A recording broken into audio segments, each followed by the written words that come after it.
Hey guys, I am Pixel Dan, and this is a review of the Jurassic World Fallen Kingdom Action Attack Carnotaurus from Mattel.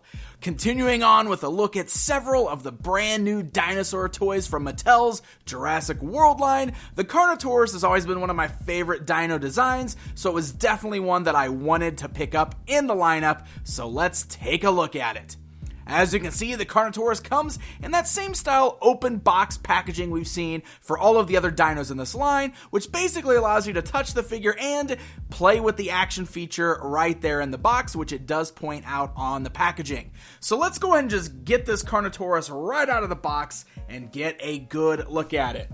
So we're going to go ahead and start things off with the scale. So from the bottom of the feet to the top of the head, you can see it's actually right at about 7.5 inches tall. So it's a pretty good height, with the length being around 14 inches or so, it looks like, from the tip of the nose to the end of the tail. So very cool looking dino. And like we've seen with all of the other Mattel dinos, the sculpt on this is pretty darn fantastic. And I actually really like the detailing they put into the paint deco here, because there's a lot of variance going on with the colors. You can see with the little horns on top of the head, there's a nice dark kind of stripe that goes basically over the top of the head and down the whole back of the body where the spines are there along its back. But then you've got kind of the lighter color brown, which fades into more of a white on the belly of the beast here with the little tiny arms there. Just a really great looking sculpt all in all. You can see all the good details and that great reptilian like skin there.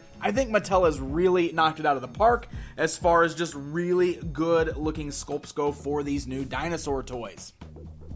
Now this guy is one of the figures that kind of has like an action feature with it, so he's definitely meant to be played around and bashed around with the other dinosaur toys. He is pretty solid feeling. He's lightweight because the body is hollow since it houses an action feature, but still feels like a quality toy. So all of the dinos in Mattel's line so far all feel really nice. They definitely feel like they're meant to be played with, which is really good.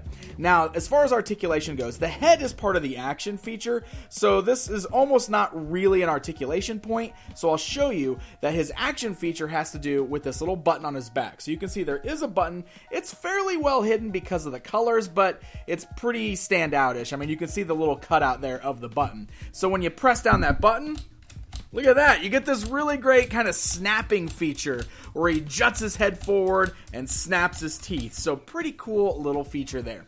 Other than that, you got the tiny little arms that just kind of move forwards and backwards. The legs have the ability to also move forwards and backwards. They do have the nice kind of ratchets there that lock them into place for the pose, because there's no articulation in the rest of the legs there other than little swivels at the ankles. But that's almost unnecessary because there's really only one way that you're going to get him to stand up on your shelf. So really, there's only one good pose for the legs. You can see they kind of go inwards and outwards, which is why the legs can swivel at the ankles, but pretty much that's all we're getting out of the feet. Other than that, we do have the ability to kind of roll the tail all the way around because it's on a nice ball joint.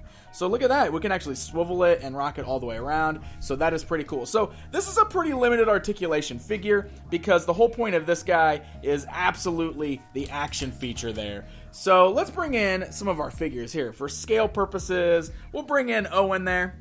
You can see what Owen looks like standing next to your Carnotaurus. And then Carnotaurus attack! Rah, rah, rah, rah, rah. Oh, yeah, look at that. Oh, snap him up. Let's see if we can get him to, like, hold on to him. There we go. Oh, he doesn't really grip onto him very good. You can see the jaw is actually pretty loose, and it's just all triggered with that action feature, so blah, blah, blah, blah, blah, blah, blah, blah, blah, blah. So it's actually a pretty fun action feature there. But if you want to see what this guy scales like with some of the other dinos in the Jurassic World line, here are several of them that I've already taken a look at in previous reviews, so you can see how this guy stands alongside several others, including the massive Mosasaurus and that colossal Tyrannosaurus Rex. So, there you guys go. There's a look at the new Jurassic World Action Attack Carnotaurus. This guy is definitely limited in articulation a lot more than some of the others because the action feature is definitely what this particular one is all about. Still, it's a fun action feature. I can see kids having a lot of fun with it for play, for bashing it around, but sculpt-wise, still a very nice looking dino if you just want something cool to stand on your shelf amongst your other dinosaur toys. These guys are hitting store shelves right now, available at places like Walmart and Target. I picked this particular one up at my local Target store. So happy hunting, my friends. Hey guys, thank you so much for watching this video. If you enjoyed it, please hit the like button, leave me a comment, let me know what you think, and don't forget to subscribe for more dino reviews just like this one. Until next time.